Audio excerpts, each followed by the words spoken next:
Bonjour, ravi de vous proposer un nouveau numéro de Hit Story.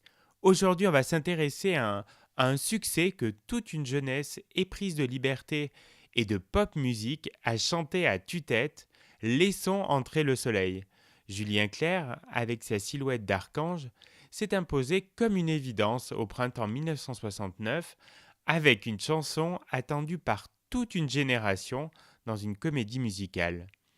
Créée et jouée à Broadway en 1968, la comédie musicale Hair est un pur produit de la culture hippie et de la révolution sexuelle des années 60.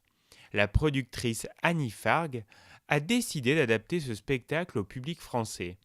Le réalisateur et metteur en scène Bertrand Castelli est choisi pour réaliser cette version française. Et il propose à Serge Gainsbourg d'adapter dans notre langue toutes les chansons du spectacle original. Ce dernier hésite. Afin que Gainsbourg trouve l'inspiration, la production fera même livrer à son domicile de la marijuana. Hélas, Gainsbourg n'est pas habitué à cet exercice de traduction et préfère laisser la main à son ami journaliste Jacques Lanzmann. En moins de 3 mois, le parolier attitré de Dutronc traduit donc tout le livret et crée des paroles nouvelles. C'est ainsi que naît Laissons entrer le soleil, un merveilleux titre générique du spectacle.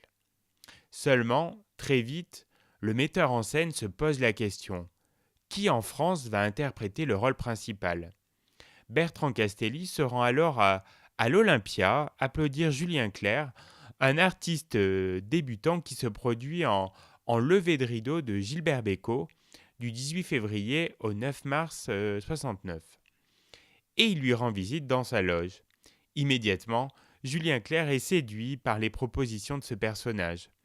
Quelques jours plus tard, il s'envole pour Londres voir le spectacle Air et accepte définitivement d'incarner le rôle de Claude Bukowski sur scène.